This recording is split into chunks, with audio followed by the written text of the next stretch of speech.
2부 조간 브리핑.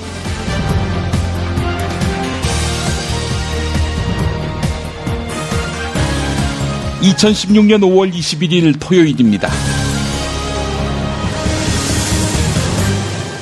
오늘 토요 스페셜로 함께하는 김용민의 조간 브리핑. 첫 코너는 조간 브리핑, 두 번째 꼭지는 제주 자연환경 해설사면서 농민인 이현정 씨와 함께하는 여기는 제주도. 세 번째 섹션은 김프로와 함께하는 김프로이드입니다. 광고 듣고 시작하겠습니다. 중고차 거래하면 일이 술술 잘 풀리는 조광래 중고차. 1800-9538 고맙습니다. 건강식품의 지존 전복을 택한다면 100% 완도에서 잡은 와우 전복. 네이버에서 와우 전복을 찾으세요. 010-2443-0818. 노력한 만큼 내어주는 자연, 그 자연의 마음을 알기에 정성농장 홍삼. 검색창에서 정성농장 홍삼을 검색해주세요. 010-9754-6972. 술술 풀리고 간장과 신장을 보호해 숙취를 완전히 제압합니다. 80%에 육박하는 재구매율 술술 풀리고. 네이버 다음에서 고려생활건강 술술 풀리고를 검색하세요. 정말 맛있다.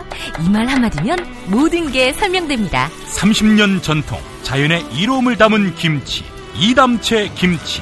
1544-4586 1544-4586.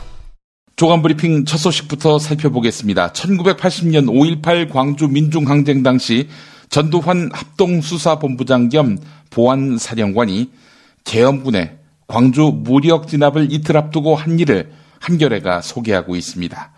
최규하 당시 대통령이 광주 현지에서 시민들의 자제를 요청하는 선무방송을 했는데 이 선무방송을 하도록 한 사람이 바로 전두환 씨라는 것입니다.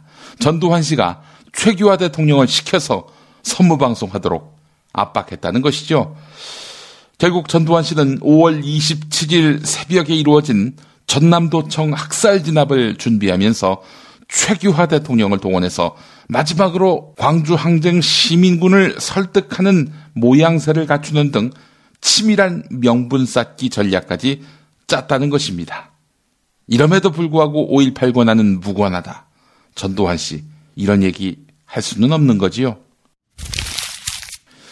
유일호 부총리 겸 기획재정부 장관이 수출도 안 좋고 투자 부진과 민간 부문의 활력 둔화로 취업자 증가폭이 둔화되고 있고 청년 실업률도 상승해서 일자리 창출 여력이 안 되는 상황이라는 말씀을 솔직히 드린다. 이렇게 밝혔습니다.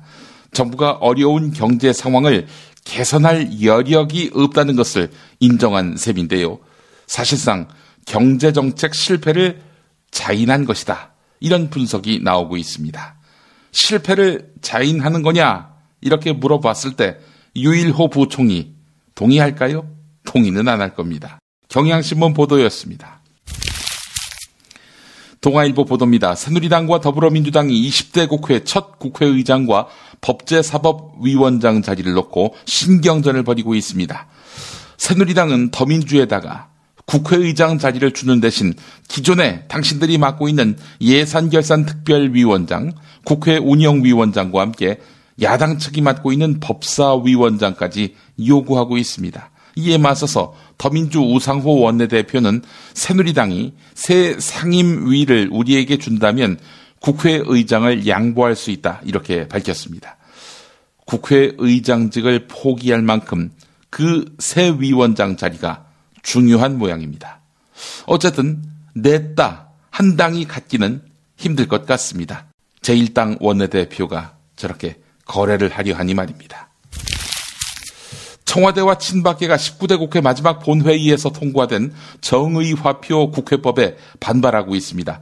자, 그런데 말이죠. 이 반발, 2차 반발입니다. 1차 반발이 따로 있었습니다.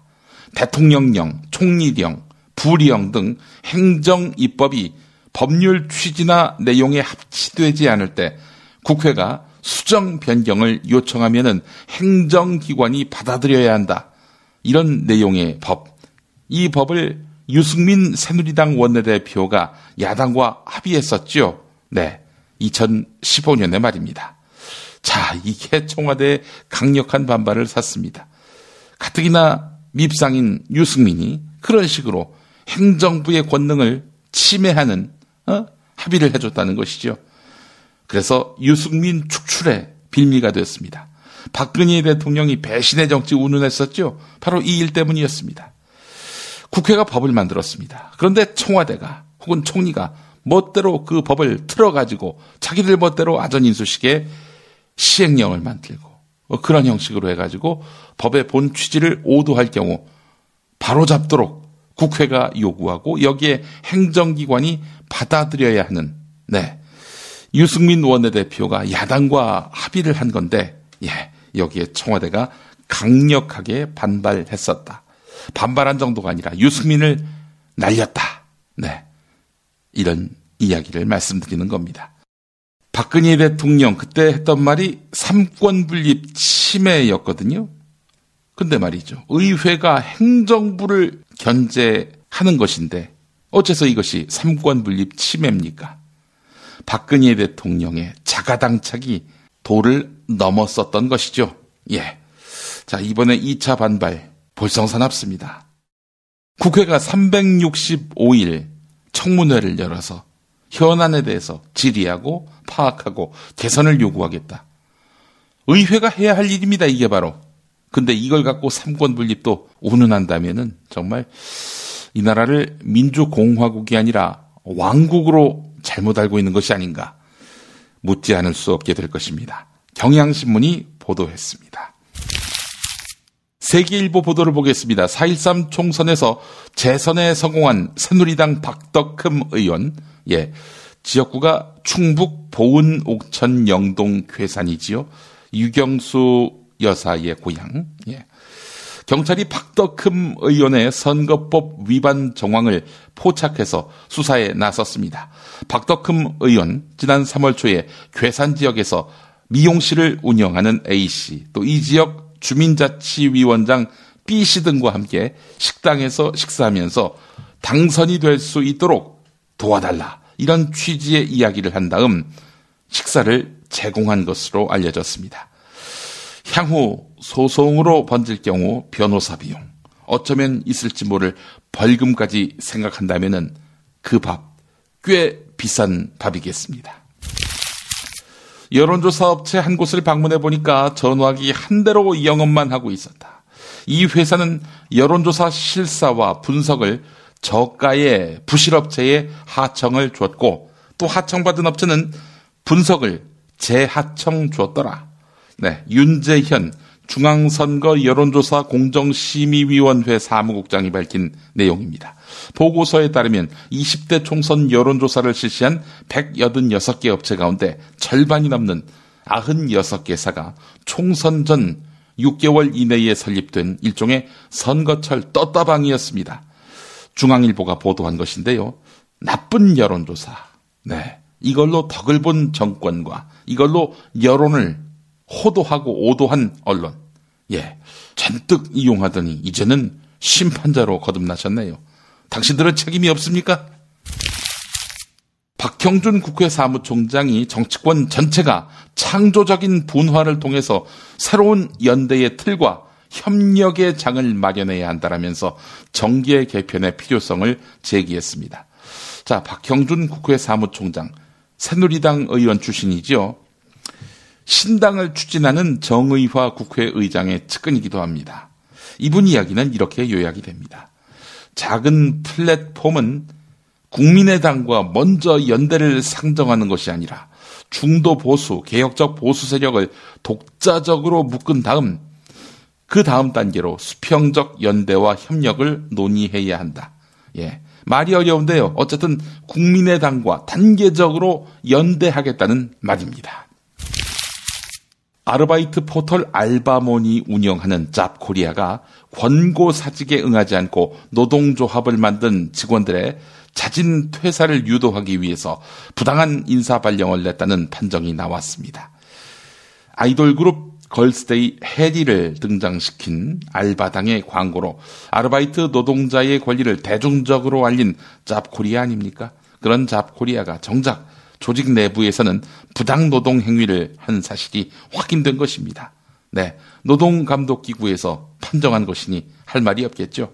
잡코리아 노조를 대리한 노무법인 정론의 임완호 노무사는 양의 탈을 쓴 늑대, 즉 양두구육의 모습을 잡코리아가 보였다, 이렇게 질타했습니다.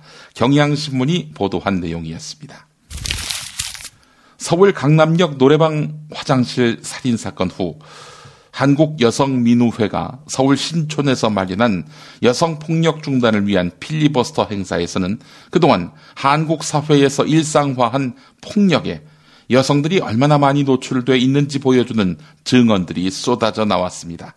한 참가자는 12살 때 학원 수업을 마치고 집에 가는 길에 상가 공용 화장실에 갔다가 술 냄새가 나는 남성 2명이 흉기로 위협해서 성폭행을 당했다, 이렇게 말했습니다.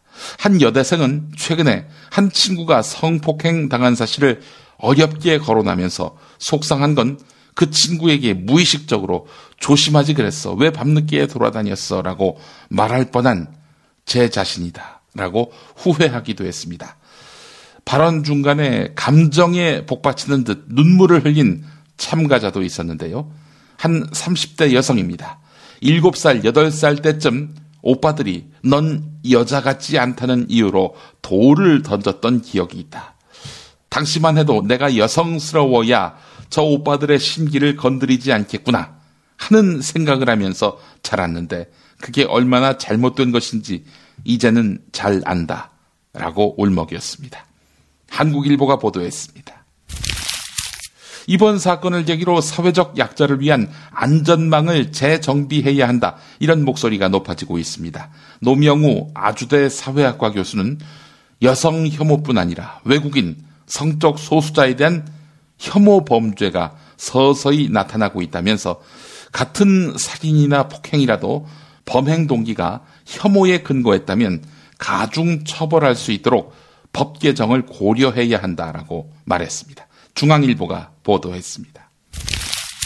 국가정보원 대선 개입 사건에 대한 파기환송심이 진행되고 있는 가운데 국정원이 2012년 MBC 파업에도 개입한 정황이 드러나서 언론계가 법적 대응에 나섰습니다. 원세훈 전 국정원장 등은 2012년 대선을 앞두고 조직적인 트위터 활동 등으로 선거에 개입하는 활동을 피웠다는 혐의로 기소됐는데요. 이들은 문화방송노조, MBC 노조를 비난하는 트위터 활동 등을 통해서 당시 MBC 파업에도 개입한 사실이 확인됐다는 것입니다. 언론노조는 이런 활동이 정치 개입을 금지한 국정원법을 위반하고 허위사실 유포로 언론노조의 명예를 훼손했다고 주장했습니다. 또 국가를 상대로 한 손해배상 청구 소송도 제기했는데요. 네, 관련한 내용 한겨레에 실렸습니다. 네, 잠시 후 제주도로 가보겠습니다. 이어서 김프로이드 이어집니다. 술자리 많은 요즘 3차까지 달린 당신을 위한 필수품 전창걸의 새싹 땅콩차, 이제 속쓰림은 잊으세요. 070-8635-1288 070-8635-1288 수면 무호흡, 심한 코골이, 이제 걱정 마세요. 여행, 군생활, 찜질방에서도 확인된 코골이 방지기구 코골이 119 1566-0783 1566-0783 참치의 맛은 좋은 참치가 좌우합니다. 구이동 대양참치가 그렇습니다. 무한 리필에 더한 무한 감동, 직접 경험해보세요. 구이동 대양참치 02-455-8087 살다 보면 꽃 주문할 일이 생깁니다. 1566-0263 네이버에서 검색된 사이트보다 최대 2만원 싸게 해드립니다. 좋은 사람과 플라워 1566-0263 잊지 마세요. 한우 사고를 집어넣고 24시간 팔팔 끓인 곰탕, 연지연 곰탕. 어린이부터 노인까지 누구나 좋아하는 건강식 연지연 곰탕. 택배로 신청하시려면 010-7252-1114 전자신문으로 올라오는 김용민 브리핑 알고 계시나요? 팟캐스트 김용민 브리핑이 발행하는 용민일보. 듣는 김용민 브리핑에 더한 보는 김용민 브리핑도 만나보세요. 잊지 마세요. 언론 그 이상의 언론. 용민일보.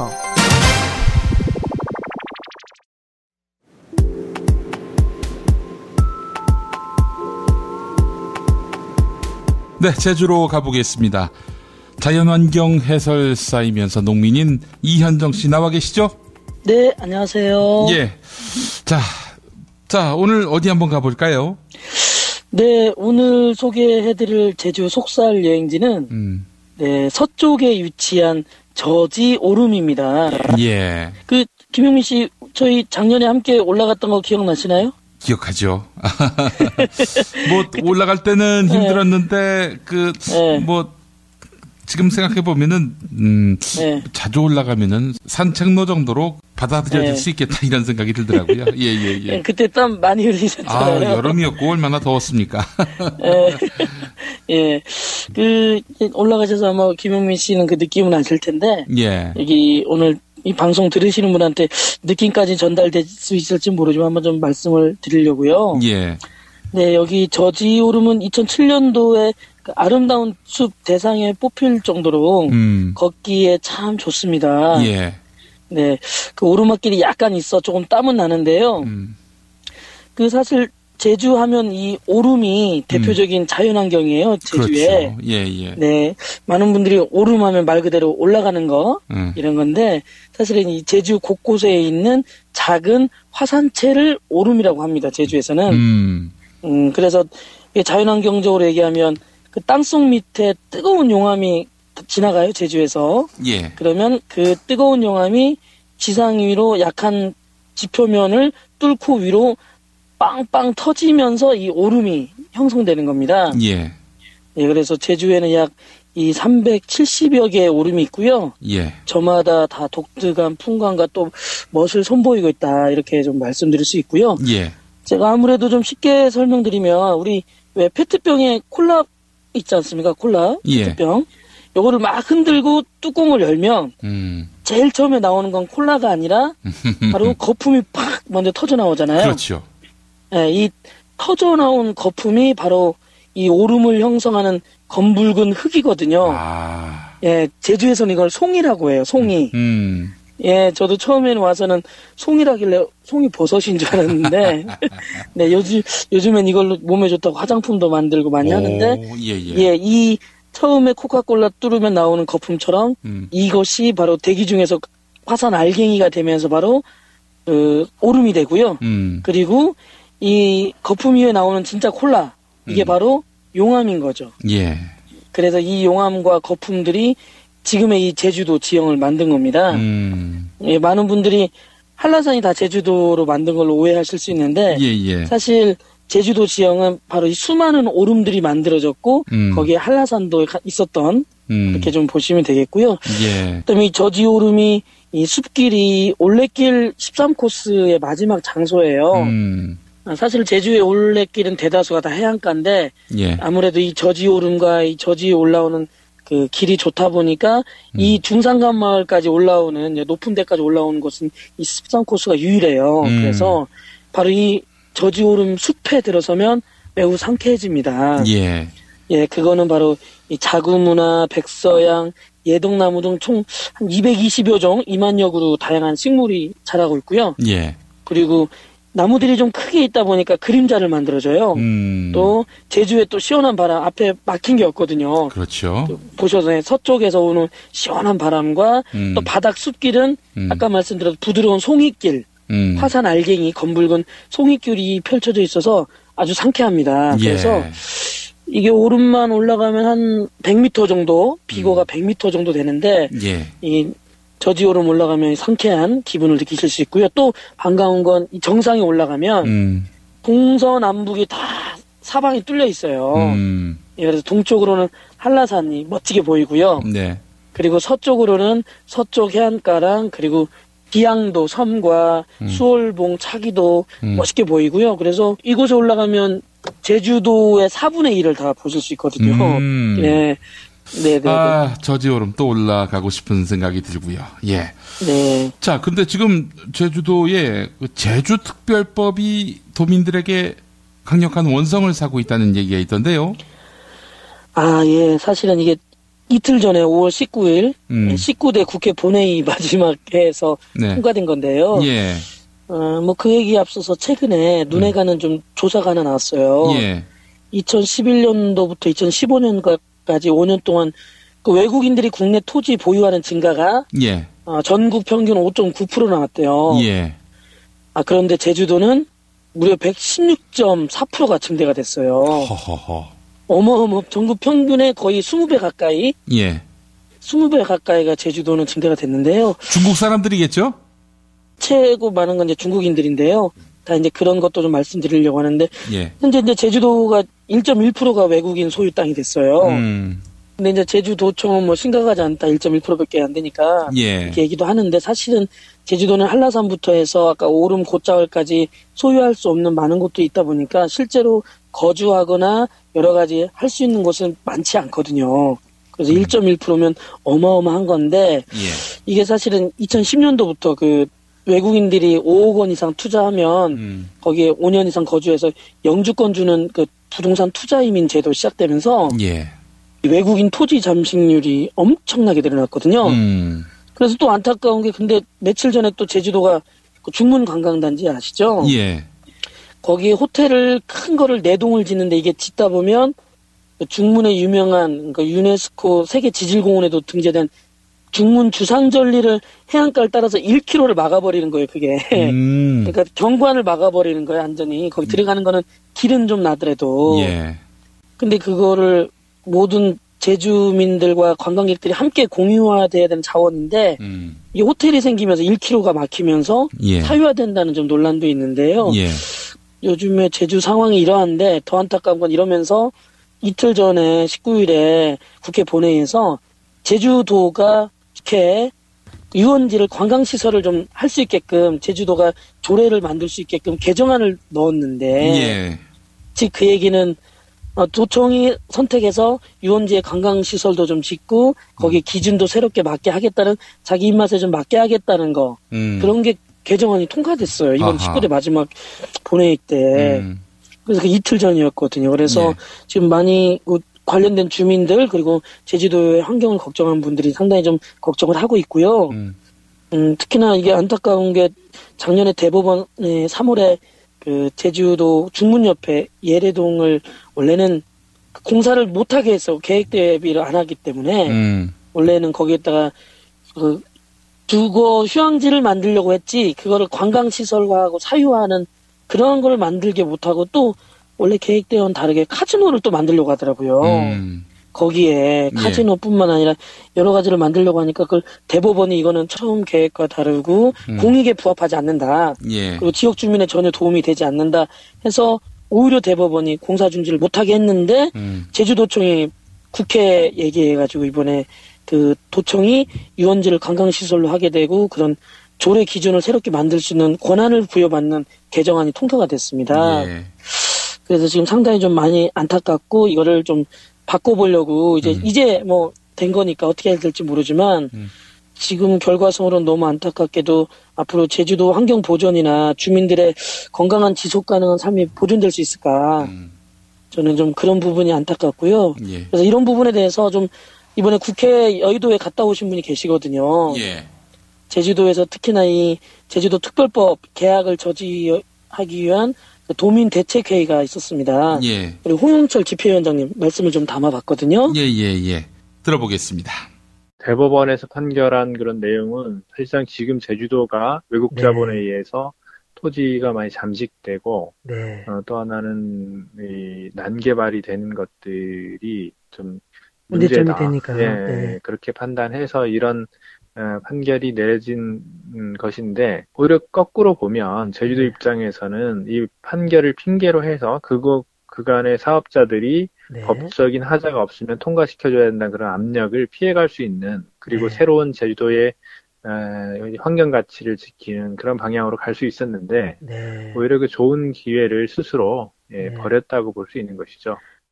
네, 들어봤습니다. 이거 뭐 법 이름만 보고 제주도를 발전시키는 법인가 보다 이렇게 판단했던 것 같은데 이 제주도민의 네. 뜻과는 무관한 개발본위의 그런 정책이었었네요. 네. 보니까. 예. 네, 결국에는 제주도 개발 사업자에게는 가장 유리하고요. 제주도정은 또 대부분 판결을 어긋나게 하면서까지 이거를 개발 사업자에게 면죄부를 주고 앞으로 일정하게 개발하겠다는 것이죠. 예. 하여간 뭐 주민 없는 지역개발 정책, 주민이 배제된 지역개발 정책, 그 안에 담겨 있는 무서운 계략 우리가 좀 제대로 짚어내야 할 것으로 이렇게 판단이 됩니다. 네, 이현정 씨 오늘도 말씀 잘 들었습니다. 예, 고맙습니다. 예, 또 뵙겠습니다.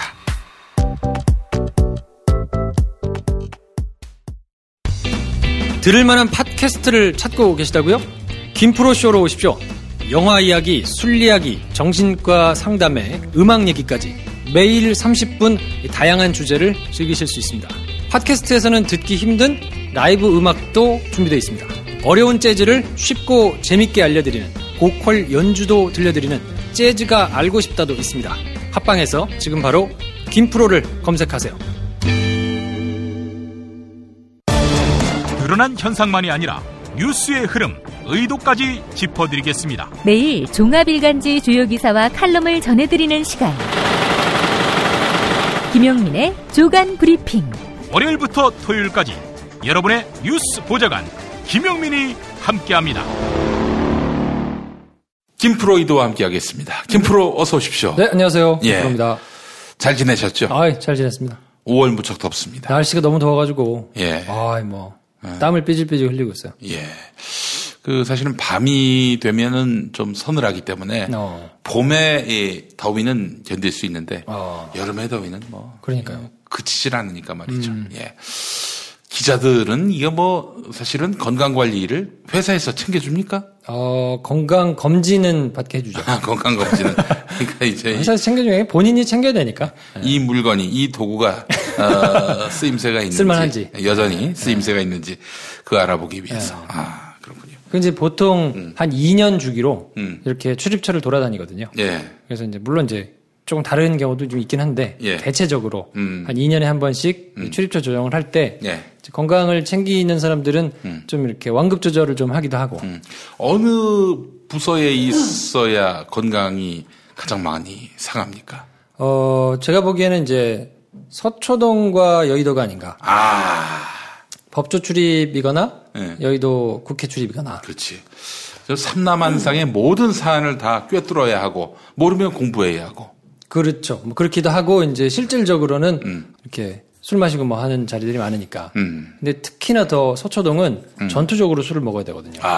왜냐하면 인간적으로 친하지 않으면 내밀한 정보를 알기가 힘들어서. 예. 근데 이제 그렇게 친하게 되기까지 이제 시간이 걸리잖아요. 네. 그러니까 이제 그러려면 아무래도 저녁 자리, 술자리 이런 거를 많이 가져야 되니까 그렇게 대단한 술자리가 아니고 정말로 네. 그냥 만나가지고 예. 이렇게 저녁 한번 먹으면서 하는 자리들이 많아서. 예. 이제 자기가 욕심이 있는 만큼 이제 저녁 자리를 많이 만들거든요. 예. 그러다 보면 자연스럽게 이제 몸이 망가지죠.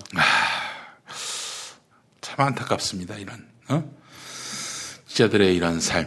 누가 건강을 챙겨주지도 않고 자기가 알아서 이렇게 챙겨야 그렇죠. 하는 거 아니겠습니까? 네. 예. 근데 이제 그것보다 더 안타까운 거는 그렇게 하는 건 자기 욕심이니까. 그렇게 열심히 술을 먹고 막 해가지고 뭔가 정보를 얻어내서 기사를 쓸 수 있으면 상관없거든요. 예. 근데 그렇게 해가지고 아무리 이제 만들어낸 어려운 정보를 네. 가지고 이제 기사를 썼을 때 그 기사가 못 나가게 되면 정치적인 이유나 여러 가지 정무적인 판단으로 기사를 안 내보내주면 그렇게 되면은 이제 재즈 레이블을 창업합니까? 그런가? 아무튼 그렇습니다. 예, 알겠습니다. 네. 자, 우리 김프로쇼 또 한 주 동안에 또 정산을 해봐야죠. 순위 어떻습니까? 순위가 조금 주춤했어요. 안타깝네. 조금 주춤했어요. 예. 네, 그래서 이게 이제 김용민 브리핑의 끝발이 다 한 거 아니냐? 약발이 다 된 거 아니냐? 그럴 수도 있고, 기본적으로 김프로쇼가 재미없을 수도 있는데. 밀어줘도 안 되는 경우는 어쩔 수 없는 거예요, 그거는. 그렇죠. 예. 열심히 만들고 있습니다. 냉성을 하시기 바라겠습니다. 예. 그래요. 근데 그 재즈가 알고 싶다는 계속 그 상승세입니다. 그렇죠. 그거는 이제, 워낙 훌륭한 것 같아요. 오시는 분들이 훌륭해요. 그래서 그거는 뭐 김프로의 개인기나 뭐 이런 다른 게 아니고 진짜로 오시는 분들의 그 음악적인 소양과 그 만들어내는 그 음악들이 그 음악이 전체 다 나오는 팟캐스트가 거의 없잖아요. 그렇지. 많지 않은데 와서 직접 다 연주하시는 실제 연주들을 녹음해서 내보내고 있는데 그게 퀄리티가 굉장히 높아서 만족감 높은 것 같아요. 그 사실은 1920년, 27년인가 우리나라 최초의 라디오 방송 JODK가 개국을 했습니다. 그때 연주소 사진을 보니까 스튜디오 사진을 보니까 마치 그 김프로의 이 스튜디오를 보는 것 같아요. 그래요? 악기고 뭐고 다 거기 있는 거예요. 뭐 드럼은 없었지만은 뭐 장구 이런 것들이 다야금 이런 게 다 있었던 거죠. 그러겠네. 말 그대로 연주소였습니다. 음악 연주할 때 그 연주. 그래서 연주소 아닙니까? 그러네요. 그 당시에는 뭐 1927년에는 뉴스가 어떻게 나갔냐면은 매신 뉴스가 있었을 거 아니에요. 그렇죠. 근데 아주 정직했어요. 뭐냐면은 통상 이제 뉴스가 없으면은 전 시간대 뉴스를 해가지고 그쵸. 시간을 채우잖아요. 네. 근데 그 사이에 뉴스가 없으면은 어떡하냐? JOTK 3시 뉴스입니다. 이 시간에는 뉴스가 없습니다. 뉴스를 마치겠습니다. 진짜? 진짜 그랬었어. 그 8시 뉴스에 뉴스가 없으면은 그 당시에 뭐 탐사보도 뭐 이런 게 있었겠어요. 그렇죠. 그냥 뭔 사건이 발생하지 않으면 뉴스가 없는 거야. 그런 식으로.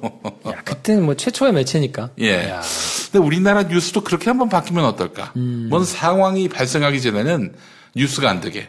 그러니까요. 그게 진짜 너무 많아서 사실은 너무 많다 보니까 홍수가 나면 마실 물이 없다고. 너무 뉴스가 막 창궐하니까 사실 꼭 봐야 되는 기사거나 아니면 진짜 필요한 내용들이 묻히고 쓸데없는 어뷰징 기사만 너무 많아가지고. 그렇지. 요즘엔 조금 좀 필요해요. 우리 만표형 기사 안달했었는데 요즘 또 조용한 것 같고요. 이거는 아까 이따가도 말씀드리겠지만 나름대로 MBC가 조금 이 노력을 하고 있어요. 요즘에? 네. 무슨 일이지? 뭐 개별 기자들이 그리고 또 이제 홍만표 기사 정도는 뭐 그냥 나가도 된다고 판단하는 거죠. 정권에 부담이 없는. 부담 없죠. 부담 없죠. 그렇지. 네. 야, 이거 홍만표는 기분 족같겠네. 그렇죠. 이런 날이 올지 몰랐겠지. 자기가 어떤 사람이었는데 이제 와서 정권이 얼마든지 버릴 수 있는 카드가 됐다. 검찰도 그렇고 검찰도 얼마든지 이제 팔을 잘라낼 수 있다고 이제 판단하니까. 그러면은 홍만표의 위세, 위력 이제는 많이 떨어지겠네요. 많이 떨어졌죠. 이번에 뭐 대략 뭐 대충 넘어간다 하더라도 앞으로 영업에 상당히 지장이 있겠어요. 지장이 있을 수 있죠. 네. 그리고 이제 실제로 그 내부 얘기를 들어보니까 그 이제 젊은 검사들 일부들은 수사하는데 별로 감정이 좋지 않은 분들도 있더라고요.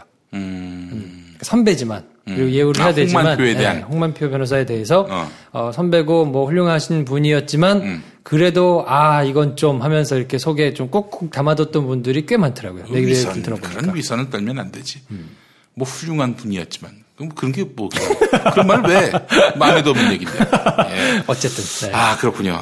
만표형 이제 굉장히 큰 위기를 만났다. 우리 최유정 변호사도 이젠 뭐 더 이상 영업하기 어렵지 않을까요? 그렇죠. 영업하기 쉽지 않죠. 근데 이제 살펴보니까 그 최유정 변호사의 지금은 수배 중인데 그 브로커가 이제 실질적으로 이제 사실혼 관계였다 이렇게 얘기를 했던 분이 있더라고요. 이제 최유정 변호사는 이제 이혼 숙려 기간 중인데 그래서 이제 실질적으로 별거 상태. 그러니까 이제 결혼을 했는데 이혼을 하려고 마음 먹었고 이제 진행 중인 거죠. 이혼 숙려 기간 중인데 딴 남자를 이제 만나가지고 거기 그분하고 이제 같이 이렇게 살았던 거지. 지내셨나 봐요. 그래서 그분이 그러면은 뭐 이게 간통이 되거나 그러진 않습니까? 간통죄는 폐지됐으니까요. 그럼 상관없어요? 상관없습니다. 간통죄가 있었으면 그랬으면 문제가 되죠.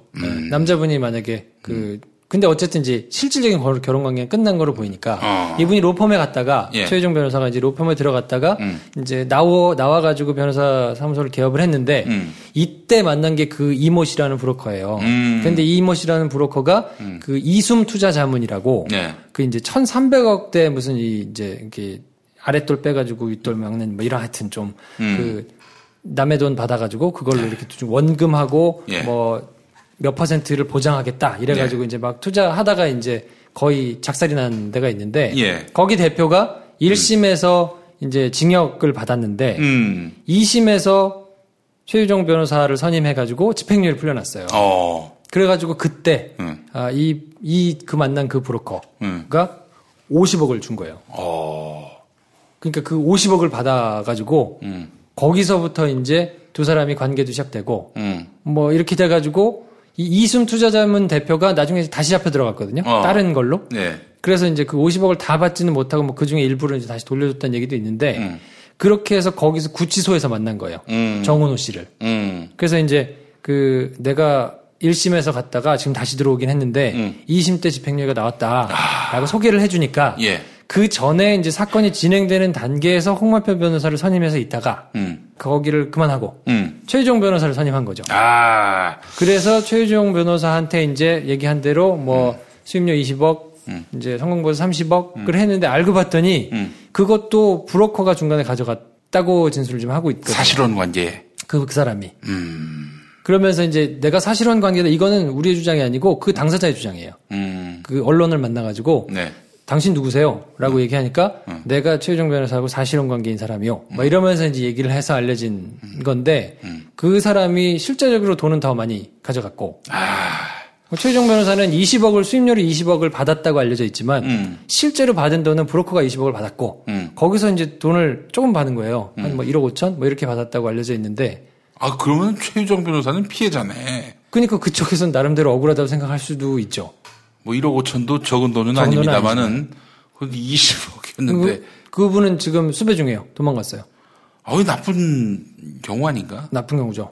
야, 나쁜 개새끼라는 말은 내가 못해서 나쁜 경우라고 이렇게 둘러 그래서 얘기하는 이제 실제로 그 브로커도 도망갔고, 그러니까 브로커가 이 씨가 2명이거든요. 그래서 이 지금 처음 최유정을 소개해줬던데 연관됐고, 이제 돈을 이렇게 띄어먹은 걸로 추정되는 그 브로커가 있고, 사실혼리. 그리고 그 대일고등학교 출신의 왜 그 뭐 누굴 연결해주고 뭐 했다는 그 청와대 누구를 또 뭐 했다는 얘기하고 뭐 했다는 사람은 다른 이모 브로커예요. 그러니까 그거는 구별하셔가지고 이제 찾으셔야 되는데 어쨌든 다 도망가 있어요. 그래서 지금 다 경찰 통해가지고 수배해서 찾겠다고. 밀항하진 않았겠지 설마. 뭐 그것도 타진을 했겠죠. 아니 근데 그 정도 돈이 있으면은. 밀항도 할 수 있잖아요. 밀항할 수 있죠. 그래서 옛날에 이제 제일저축은행 임석 회장도 도망가다 잡히고 그랬잖아요. 네. 아마 그런 것도 타진을 했을 텐데 지금 검찰에서는 이제 경찰의 협조를 구해가지고 수배자를 잡겠다. 그래서 지금 나서고 있으니까 잡혀올 가능성도 있습니다. 어쨌든 참 신세 조졌네요.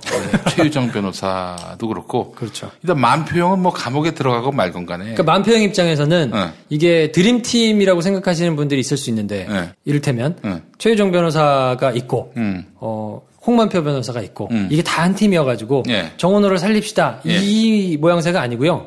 사건 단계에서는 홍만표 변호사를 하다가 다 영시원찮고 또 법원으로 사건이 넘어갔으니까 어떻게 하지? 홍만표 형 그만해. 그리고 최유정 변호사를 데려온 거예요. 그러니까 이제 검사 전관 홍만표의 그 역할은 거기서 끝났고 이제 판사 법원이니까. 그렇죠. 전관인 그 최유정이 투입이 된 거구나. 그래서 하다가 최유정 변호사가 그때 왜 그 구치소에 들어가가지고 싸웠다 그랬잖아요. 20억 돌려줘. 그러니까 뭐 그때 막 팔을 꺾고 막 싸우고 해가지고 경찰에다가 신고했다 그랬잖아요. 그때 사실 이해가 안 되시는 분들이 있었을 거예요.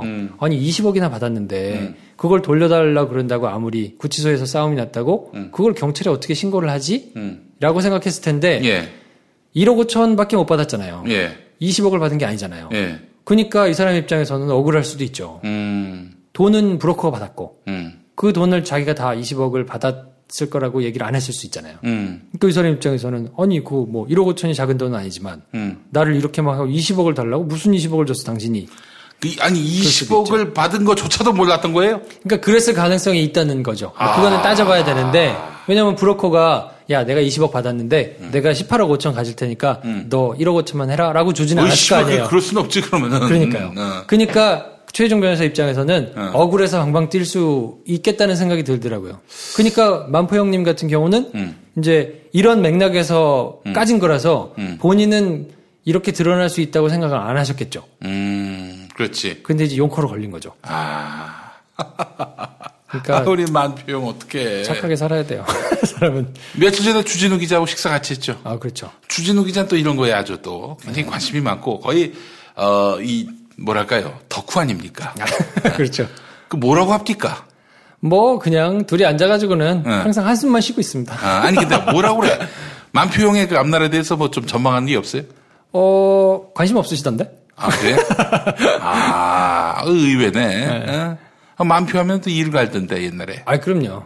뭐 하여튼 거기는 그런데 그래도 뭐 또 주진우 기자가 준비 중인 다른 게 있어가지고. 그래요? 네, 다른 얘기 한참 하다가. 다른 얘기 하셨구나. 이건 뭐 더 이상 이슈도 아니군요. 알겠습니다. 오늘 본 메뉴는 뭡니까?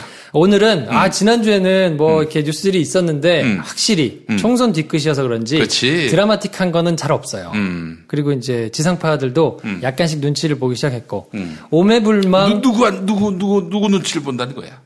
이제 시청자들의 눈치를 조금씩 보기 시작했죠. 야당 눈치를 볼 생각은 없나요? 거기는 아직 뭐 그렇게. 그런가요? 오케이. 아무래도 이제 의식을 조금 하기 시작하는 그 움직임이 좀 보이고요. 근데 아직도 오매불망 정권만 바라보고 계시는 분들은 아직은 이제 KBS가 좀 센 것 같아요. 여전히 KBS는 우리 누님의 그 심기 경호를 그렇죠. 하고 있다. 적극적으로 하고 있고 이제 다른 이제 뭐 SBS나 이런 다른 곳들은 조금 이제 눈치를 조금 보기 시작했고 시청자들의 눈치도 봐가면서 이제 그런 것 같더라고. 하고 있고요. 이제 5월 17일 화요일 날 새누리당 이제 제4차 전국위원회가 있었는데 이게 이제 비대위 출범하는 자리였거든요.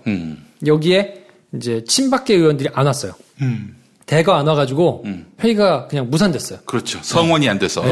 그래서 이제 그 비대위에 친박 사람들이 아니고 뭐 김무성, 유승민 뭐 이런 게에 속해 있는 의원들이 이제 비대위에 들어가가지고 그것 때문에 이제 친박이 전화를 돌려가지고 다 불참을 했거든요.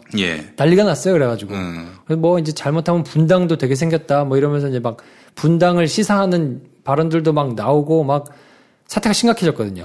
그래서 17일 날 그렇게 아사리판이 나고 18일 날은 이제 막 여기저기서 분당 얘기까지 나오면서 막 심각해지다가 너무 심각하니까 막 여기저기서 시끄러우니까 19일 날은 이게 위기감을 느낀 거죠. 너무 가지는 말자. 그래서 급하게 물밑에서 작업을 해가지고 약간 한 발씩 이제 빠졌거든요. 그래서 이제 타협 뭐 조율을 하겠다. 뭐 이러면서 한 발씩 물러났는데 이게 이제 집권 여당이 뚜렷한 명분이나 이유가 없이 그냥 사실은 그냥 패싸움 한 거잖아요. 그렇지. 개파 그냥 이거 다툼하느라고 당이 쪼개질다 어쩐다 하는 상황까지 온 거니까 사실은 매우 비중을 둬서 다룰 만한 주제거든요.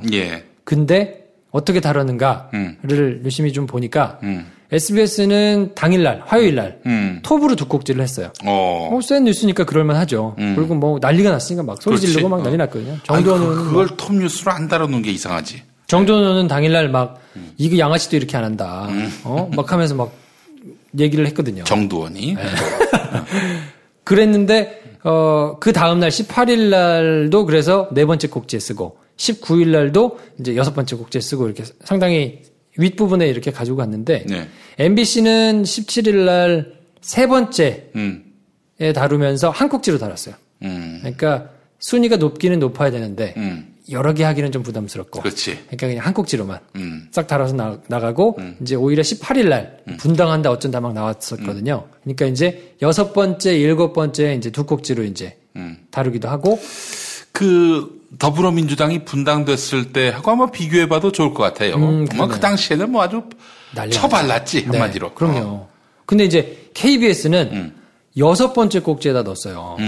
근데 이제 그날 뭐가 있었냐면 병역특례제도를 폐지한다는 얘기가 있어가지고 뭐 병역특례제도를 폐지한다네, 뭐 이공계가 그래서 반발하고 있네, 뭐 대체복무제 형평성이 뭐 논란이 있네 없네 막 이런 걸 넣고 소설가 한강 씨가 이제 맨부커상을 받은 날인데 그거를 또 쓰면서 이제 침체된 한국 문학이 뭐 잘 될 거냐 막 생뚱맞게 이런 걸 또 갑자기 조명하는 걸 앞에 한참 올리고는 그리고 나서 여섯 번째 꼭지에다가 한 꼭지로 후루룩 하고 지나갔거든요. 근데 사실은 이제 SBS는 똑같은 이슈를 어떻게 다뤘나 봤더니 새누리 비대위 꼭지를 두 개 다루고 그리고 이제 5.18을 앞두고 뭐 재창을 하네 합창을 하네 그거 가지고 막 시끄러웠잖아요. 님을 위한 행진곡. 님을 위한 행진곡 때문에. 그거를 하나 다루고 그 다음에 이제 병특 관련된 기사를 다뤘거든요. 그러니까 사실은 이제 이게 정상적인 편집이다라고 봐도 될 것 같고. 그렇죠. 그날 거를 보면. 근데 MBC는 새누리 비대위 얘기를 다루긴 했는데 차마 이거를 톱으로는 못 올렸어. 그래서 병특 제도를 맨 앞에다 쓰고 그 다음에 이제 새누리 비대위 얘기를 쓰면서 그 뒤에다가는 이제 뭐 조영남 뭐 요 꼭지를 이제 붙여가지고 쭉 냈는데 캘리포니아 아몬드. 그러니까요.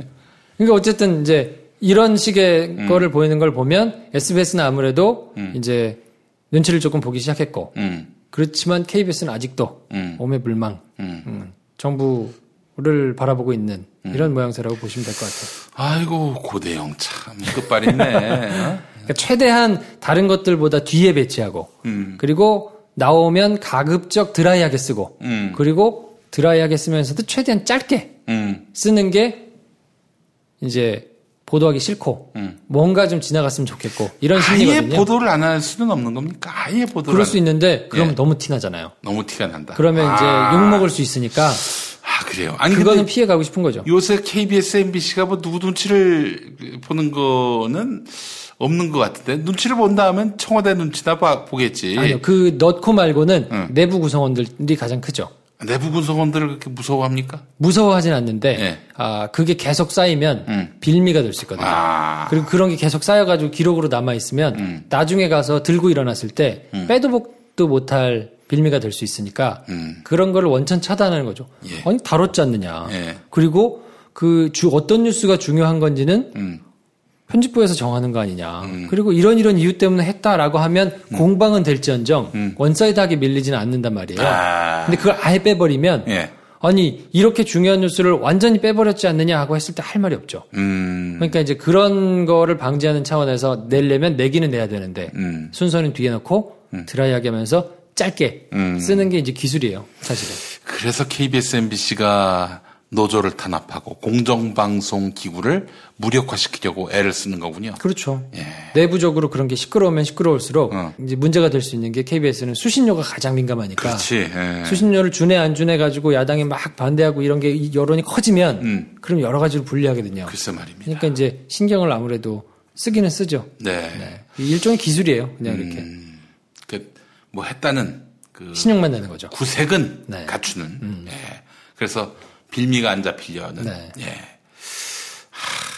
근데 사실은 진짜 정상적이라면은 통상 우리는 이렇게 알고 있지 않습니까? TV 뉴스에서의 그 뉴스의 가치라고 하는 것이 일단 무엇보다도 화면이 있어야 하는 것이고, 그리고 또 하나가 쟁점이 돼야 하는 것. 그렇죠.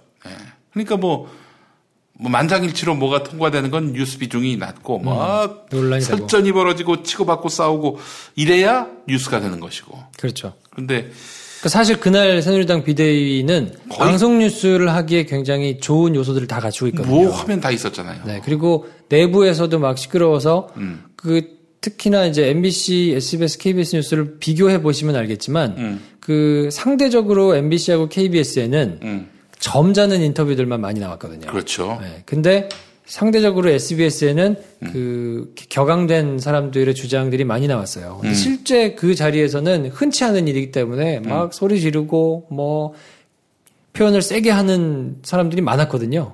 그러니까 이제 자리가 안 차가지고 막 시끄럽고 난리가 나고 1시간 20분 만에 회의 자체가 무산돼가지고 막 가면서 막 시끄럽게 막 난리가 나고 했기 때문에 또 김용태 혁신위원장이 그렇죠. 그날을 나 그만두겠다고 하는데 비박들이 또 붙잡았단 말이지. 그렇죠. 막 뿌리치고 막 이 액션이 얼마나 멋있는 화면이야. 그러니까 그때는 이제 방송 뉴스 하는 사람들끼리 얘기로 이제 그림도 되고 또 싱크도 많고 뭐 이렇기 때문에 충분히 다룰 만한 그리고 쟁점 자체도 아니 집권 여당이잖아요. 그리고 어떤 명백한 사안을 가지고 말이 되는 싸움을 하고 있는 게 아니라 아니 우리 사람을 더 집어넣고 우리가 원하지 않는 사람을 더 집어넣고 뭐 이런 것 때문에 지금 막 싸움이 난 거라 사실은 굉장히 유화적이고 말도 안 되는 거거든요. 그러면 이거를 아주 준엄하게 비판을 한 것이 맞는데 그거를 이렇게 점잖게 최대한 그냥 후루룩 지나가는 거는 말이 사실은 안 되는 건데 아직도 KBS는 눈치를 덜 보고 있는 상황이라서 참 안타깝죠. 근데 이제 상대적으로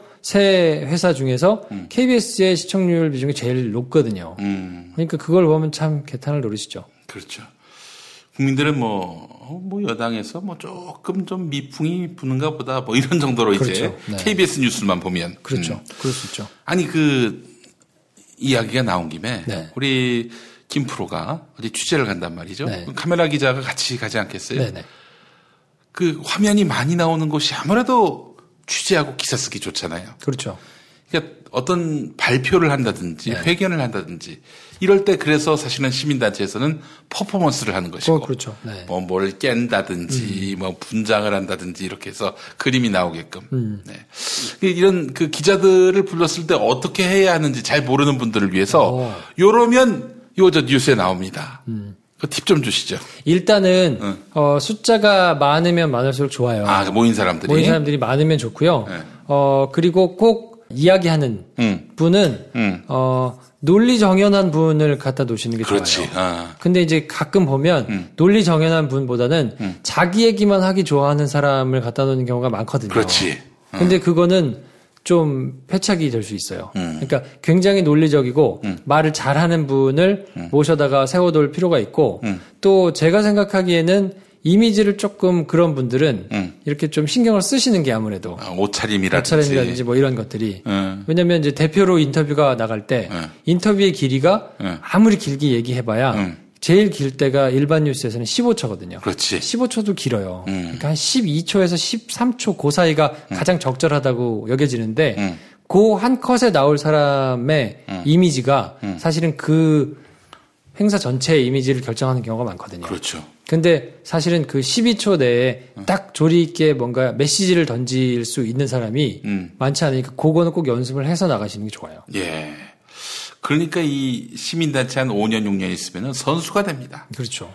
기자들이 무엇을 원하는지, 카메라에 뭐가 찍혀 나가는지 그렇죠. 안단 말이죠. 예. 그건 아무래도 좀 신경을 좀 쓰시는 게 좋고, 이제 그 퍼포먼스를 하시는 것도 좋은데, 정말 대단한 퍼포먼스를 하시는 것보다는, 그거는 안 하면 못할 수 있어요. 네. 왜냐면 진짜 대단한 퍼포먼스를 조금 모아놓고 할 바에야 그런 거는 나갈 수가 없거든요. 쟁점이 아주 핫한 쟁점이 아닌 이상은. 예. 그 옛날에 어딘가요? 어떤 그 집회가 있었는데 거기서 엉뚱하게도 산 돼지 사지를 잡아당겨서 그 몸이 산산조각 나고 당연히 그 돼지는 죽었겠죠. 이 퍼포먼스를 한 거야. 그런 거 안 좋아요. 그래서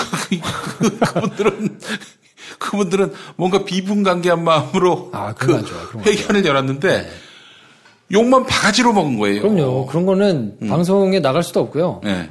다 모자이크해서 나가야 되니까. 네. 그거는 나갈 수도 없고. 모자이크로도 못 나가지. 그런 거는 안 하시는 게 좋습니다. 그런 걸 참 그거 보면서 이거 정말 참 이런 분들을 위해서 교육이 좀 필요하겠다 이런 생각도 들고 저는 또 이제 정권이 저쪽으로 또 넘어간다. 네. 야당으로 넘어간다. 거기에 대비해서 우리 새누리당을 위해서 새누리당이 벌써 야당을 안 한 지 10년 다 돼가지 않습니까?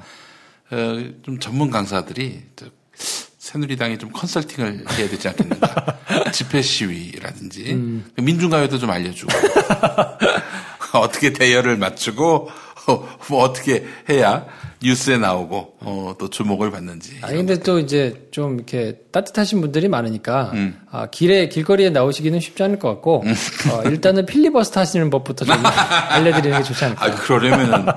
그러려면 진짜 그분들은 전화번호 읽는 수밖에 없어요. 기저귀도 좀 준비해드리고 뭐 있잖아요 그런 거.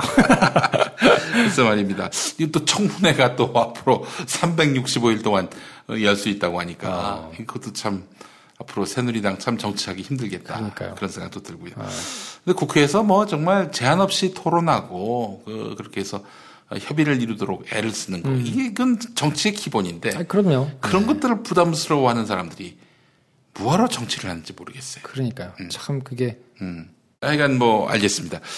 제 뉴스가 너무 그 권력자들 눈치만 보니까 이러면은 사람들이 점점 텔레비전 앞을 떠나지 않을까요? 그러니까요. 근데 저는 아직도 신기하게 느껴지는 게 생각 없이 보시는 분들이 많으니까 그게 굉장히 중요하고 여전히 공중파, 이 전파는 공공재여서 그거를 공공재답게 다루는 것은 중요하다. 그거는 공영방송이 특히나 더 앞장서서 지켜야 될 가치인 것 같고 그래서 그 영향력을 무시 못하기 때문에 네, 우리가 검증을 또 열심히 해야 되는 아주 것이고 네, 최선을 다해서 해야 되는 것 같고요. 예. 특히 젊은 분들이나 이 모바일에 익숙하신 분들이 그냥 요즘에 누가 그냥 내가 안 보니까 요즘에 누가 TV 보냐, TV 뉴스 보냐 하고 지나갈 게 아니라 예. 계속 모니터링하고 불편하게 좀 해야 그런 것들이 좀 제대로 작동하지 않을까 하는 생각이 좀 들어요. 알겠습니다. 하여간 우리의 그 뉴스, 방송 뉴스 드라이하게 대충 다룬다. 이게 아마 우리 김프로가 알려줘서 사람들이 이 새끼들이 이렇게 뉴스를 무성의하게 다루는구나. 네. 옛날에 그냥 뭐 모르고 넘어갔을 일이었는데 네. 이렇게 짚어주셔서 이제 좀 이 뉴스를 왜 이렇게 다루지 하는 그런 문제 인식 정도는 갖게 된 것 같다 이런 생각이 들고요. 하여튼 김프로의 덕입니다. 이런 김프로에게 고마운 마음을 표현하는 방법이 뭡니까? 근데 그 댓글을 보니까 이거 그만하라고 하시는 분들이 생겼어요. 아니. 그냥 내가 봤을 때는 국정원에서 댓글을 하는 거 하고. 김프로쇼로 오십시오. 김프로쇼. 김프로쇼와 재즈가 알고 싶다로 오시면 유쾌하게 버티실 수 있습니다. 저희 모토가 그거예요. 그러니까 분노만 해서는 살 수 없으니까 분노할 때 분노하고 유쾌할 땐 유쾌해야 된다. 그러면 분노는 김용민 브리핑을 들으면서 하시고 그것도 정확하게 각을 세워서 하시고 김프로쇼에 오셔서는 여유를 가지고 좀 한 텀 쉬어서 정비를 해가지고 길게 갑시다. 이게 제 모토거든요. 네. 그러니까 하여튼 김프로쇼로 많이 오십시오. 예, 김프로쇼 많이 다운받아 주시고 누차 말씀드립니다만은 다운받고 포맷하고 다시 다운받는 그런 정도의 수고는 좀 있어줘야 하지 않겠나 하는 생각을 가져보면서 오늘 김프로이드 마치겠습니다. 수고하셨습니다. 네, 수고하셨습니다. 예.